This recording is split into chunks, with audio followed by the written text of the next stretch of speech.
La Corte de Apelaciones de Santiago se pronunció sobre la suspensión condicional del procedimiento en el caso de la colusión del precio de la farmacia. Más detalles con Rodrigo Guerra.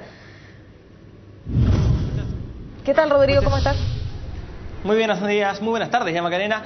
Justamente sí, porque hace escasos minutos la sexta sala de la Corte de Apelaciones dejó sin efecto, en este caso, el acuerdo que habían llegado anteriormente tanto la Fiscalía como también, recordemos, las defensas de los 10 imputados del caso colusión de las farmacias. Recordemos que en aquella ocasión se había alcanzado un acuerdo en el cual iban a ser sancionados estos 10 imputados con clases de ética de 30 horas y el pago de cerca de 255 millones de pesos que iban a ser donados a distintas instituciones de salud y también ONGs. Finalmente, este acuerdo que se había logrado en aquella audiencia hoy es revocado por la sexta sala de la Corte de Apelaciones. Para conocer más detalles respecto de lo que fue esta situación, conversamos de inmediato con el abogado, en este caso, de Jaime Mulet, abogado que en este caso estaba querellándose y oponiéndose justamente a este acuerdo que se había logrado en una audiencia anterior.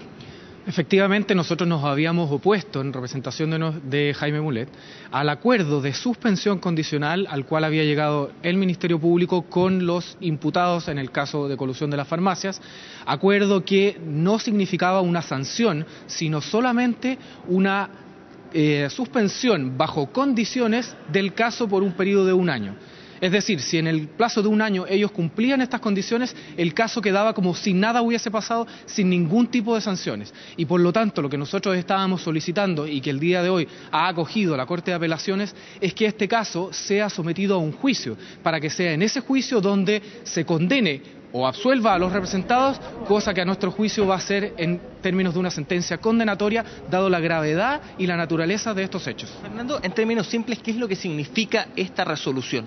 Esta resolución viene a decir que se deja sin efecto la suspensión condicional, es decir, el acuerdo al que llegó el Ministerio Público con los acusados del caso de colusión a las farmacias, lo cual significa que se retrotrae este juicio hasta nuevamente la audiencia de preparación de juicio oral para preparar el juicio y en el juicio discutir la responsabilidad de estos ejecutivos. Por lo tanto, van a tener que enfrentar un juicio ya y en ese juicio determinarse si es que son culpables de esta colusión o no lo son.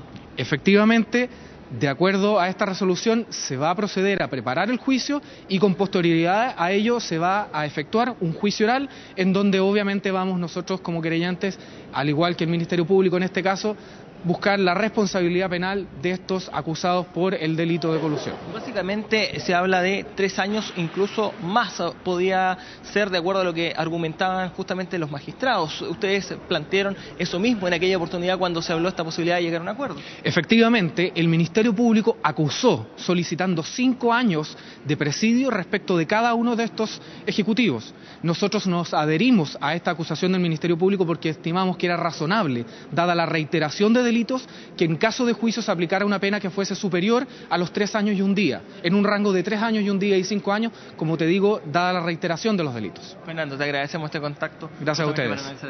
Bueno, ahí estaban las palabras del abogado querellante, representante de Jaime Mulet, dando cuenta de esta situación que finalmente se deja sin efecto este acuerdo conciliatorio que se había alcanzado respecto de estos 10 imputados, recordemos por el caso de colusión de las farmacias, y finalmente deberán enfrentar un juicio. Un fallo en este caso que salió hace escasos minutos de la sexta sala de la Corte de Apelaciones que finalmente dice que las clases de ética, las cuales habían sido en este caso alcanzado este acuerdo y el pago de estos 255 millones no se va a llevar adelante y van a tener que enfrentar definitivamente un juicio por la colusión de las farmacias. Está clarísimo las respuestas del abogado para entender qué es lo que ha ocurrido esta jornada, así que muchas gracias por esta oportuna entrevista, Rodrigo, que estés muy bien. Hasta pronto, que estés muy bien, Macarena.